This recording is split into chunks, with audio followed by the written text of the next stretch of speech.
কক্সবাজার সমুদ্র সৈকতে লাইফগার্ড সেবা আপাতত বন্ধ হচ্ছে না।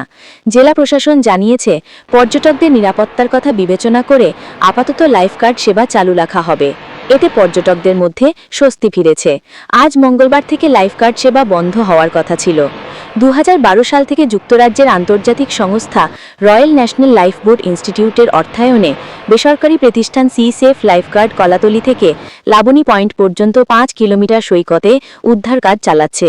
এই সময়ে অন্তত 817 জন পর্যটককে তারা সাগর থেকে জীবিত উদ্ধার করেছেন। এছাড়া স্রোতের টানে ভেসে যাওয়া অন্তত 65 জনের মৃতদেহ উদ্ধার করেন লাইফগার্ড সদস্যরা। তহবিল সংকট প্রকল্পের মেয়াদ শেষ হওয়ায় আজ থেকে কার্যক্রম বন্ধ হওয়ার কথা থাকলেও জেলা প্রশাসকের অনুরোধে তা 3 মাস চালু রাখার সিদ্ধান্ত নিয়েছে সি সেফ কর্তৃপক্ষ। এই সময় দুর্গাপুজো, প্রতিমা বিসর্জন উৎসব এবং 31st নাইট উপলক্ষে সৈকতে কয়েক লাখ পর্যটকের সমাগম ঘটবে। সি সেফ লাইফগার্ডের আঞ্চলিক ব্যবস্থাপক ইমতিয়াজ আহমেদ প্রথম আলোকে বলেন, তহবিল সংকটে কার্যক্রম বন্ধ হয়ে যাওয়ার কথা ছিল, তবে জেলা প্রশাসকের অনুরোধে অক্টোবর, নভেম্বর ও ডিসেম্বর মাসে সেবা চালু থাকবে। তিনি জানান, বর্তমানে সৈকতের বিভিন্ন পয়েন্টে ছোট বড় অন্তত 10-12টি গুপ্ত খাল রয়েছে। এর মধ্যে সিগাল ও লাবণী পয়েন্টে বেশি ঝুঁকি।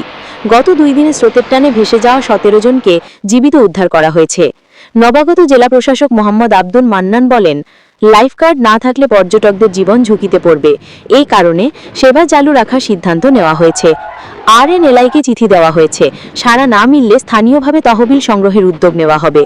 সিসেফের হিসাবে প্রতিষ্ঠানে 27 জন লাইফগার্ড সহ মোট 35 জন কর্মকর্তা কর্মচারীর বেতন ভাতা বাবদ মাসে লাগে 14 লাখ টাকা, বছরে 1.5 কোটি টাকা।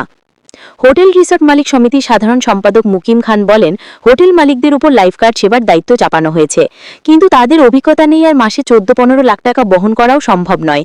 এটি সরকারের উদ্যোগেই পরিচালনা করা উচিত। আজ দুপুরে সুগন্ধা পয়েন্টে দেখা যায় অন্তত 40,000 মানুষ 1 কিলোমিটার সৈকত জুড়ে ভিড় করেছেন। কলাতলি থেকে লাবণী পর্যন্ত 4-5 কিলোমিটারে আরও 40-50 হাজার পর্যটক ছিলেন। সিসেফের অন্তত 15 জন লাইফগার্ড নিরাপত্তায় নিয়োজিত ছিলেন। ঢাকার উত্তরার ব্যবসায়ী জিয়াবুল হাসান বলেন, লাইফগার্ড না থাকলে বড় ধরনের দুর্ঘটনা ঘটতে পারত। শুনলাম সেবা চালু থাকছে, এতে ভরসা পেলাম। কক্সবাজারে গোসল বন্ধ হলে কেউ আর এখানে আসবে না। হোটেল মালিকদের তথ্য অনুযায়ী প্রতি বছর প্রায় 70 লাখ পর্যটক কক্সবাজার সৈকতে ঘুরতে আসেন। হোটেল, রেস্তোরাঁ সহ 17টি খাতে ব্যবসা হয় হাজার কোটি টাকার। তবে এতদিনও সৈকতে সরকারিভাবে একজন ডুবুরি কিংবা জরুরি চিকিৎসা সেবার ব্যবস্থা গড়ে ওঠেনি।